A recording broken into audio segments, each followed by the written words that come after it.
ఓం శ్రీ మాత్రే నమః. అందరికీ నమస్కారం. తెలుగు మాసాల్లో చివరిది వసంతకాలానికి స్వాగతం పలికేది పాల్గొన మాసం. ఈ మాసం కేవలం ఆధ్యాత్మికంగానే కాదు, ఆరోగ్యపరంగా కూడా ఎంతో విశిష్టమైనది. శివకేశవులకు అత్యంత ప్రీతికరమైన ఈ మాసం యొక్క గొప్పతనాన్ని, ఇందులో వచ్చే ముఖ్యమైన పండుగల గురించి ఇప్పుడు తెలుసుకుందాం. ఉత్తర పాల్గుని లేదా పూర్వ పాల్గుని నక్షత్రంలో చంద్రుడు సంచరించడం వల్ల దీనికి పాల్గుణ మాసం అని పేరు వచ్చింది. ఈ మాసంలో చేసే స్నాన, దాన, జపాలు అనంతమైన పుణ్యఫలాలను ఇస్తాయని పురాణాలు చెప్తున్నాయి. ముఖ్యంగా ఇది లక్ష్మీనారాయణుల అనుగ్రహం పొందే కాలం. పాల్గుణ మాసంలో మనం జరుపుకునే అతి ముఖ్యమైన రోజులు ఇవే. పాల్గుణ శుద్ధ పాడ్యమి నుండి ద్వాదశి, పయోవ్రతం, తల్లి అతిథీదేవి ఈ 12 రోజుల పాలను మాత్రమే ఆహారంగా తీసుకొని విష్ణుమూర్తిని పూజించి వామనుణ్ణి పుత్రునిగా పొందింది. సంతానం కోరుకునేవారు ఈ వ్రతం ఆచరించడం విశేషం. అమలకి ఏకాదశి ఉసిరి చెట్టు కింద విష్ణువుని పూజించే రోజు. ఇది సర్వ పాపాలను హరిస్తుంది. పాల్గుణ పౌర్ణమి, హోలీ, లక్ష్మీ జయంతి. ఈ రోజే మహాలక్ష్మి సముద్రం నుండి ఆవిర్భవించింది.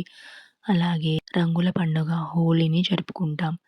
విజయ ఏకాదశి రాముడు లంకపై విజయం సాధించడానికి ముందు చేసిన వ్రతం. విజయం కోరుకునేవారు ఈ రోజు ఉపవాసం ఉంటారు. పాల్గుణ శుద్ధ చవితి నాడే పుత్ర గణపతి వ్రతం ఆచరిస్తారు.